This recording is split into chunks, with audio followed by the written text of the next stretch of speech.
Alors, les CM2, vous faites votre préparation de dictée. Donc, sur le cahier, on écrit les exercices en entier. On peut reprendre son cahier de leçons si on a besoin.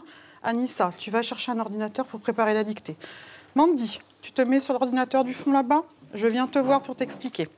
Les CM1, on se répartit par rapport à ce qui s'est passé lundi et mardi sur les fractions.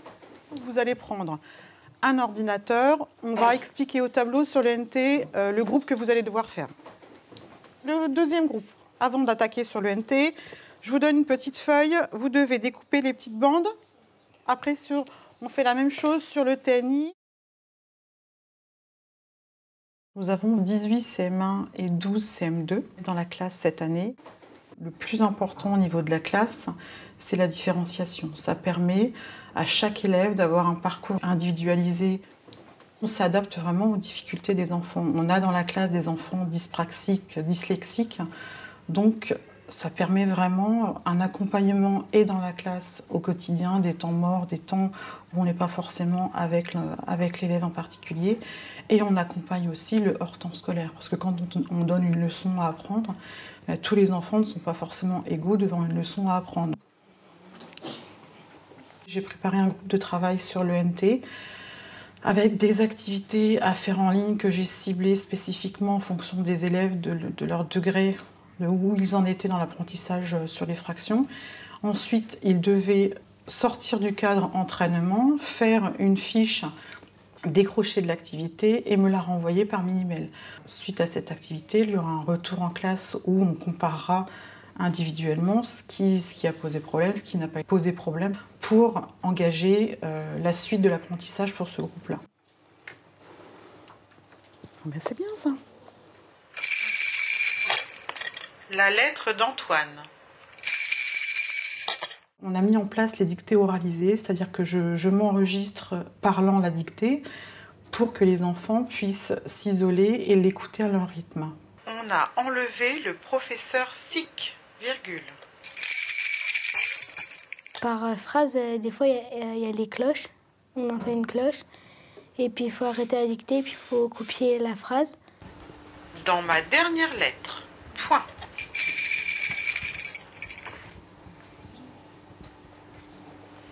Quand j'ai terminé la dictée, je l'ai réécoutée.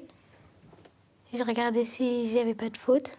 Je l'ai relue. Ces enfants ont des problèmes soit de grosses difficultés scolaires, soit de dyslexie et n'avancent pas forcément au même rythme.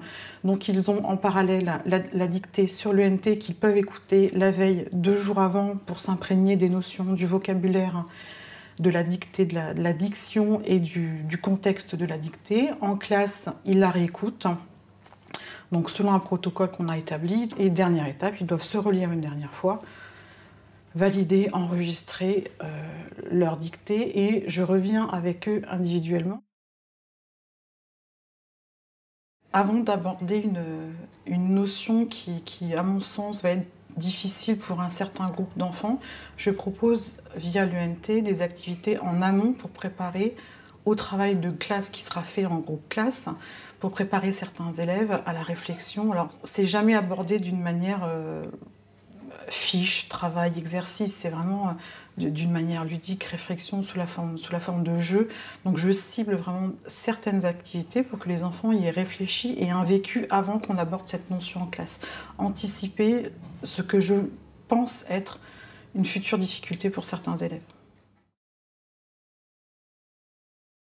L'avantage aussi de l'ENT, c'est que vraiment on accompagne ce hors temps scolaire où les enfants sont parfois démunis quand ils ont, même pour une simple lecture à faire à la maison, avec 2 questions, ça peut paraître une montagne pour certains enfants.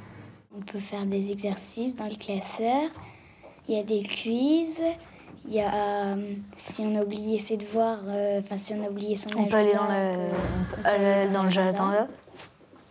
On a des activités pour réviser encore une fois sur la science. Sur les fractions, sur les divisions.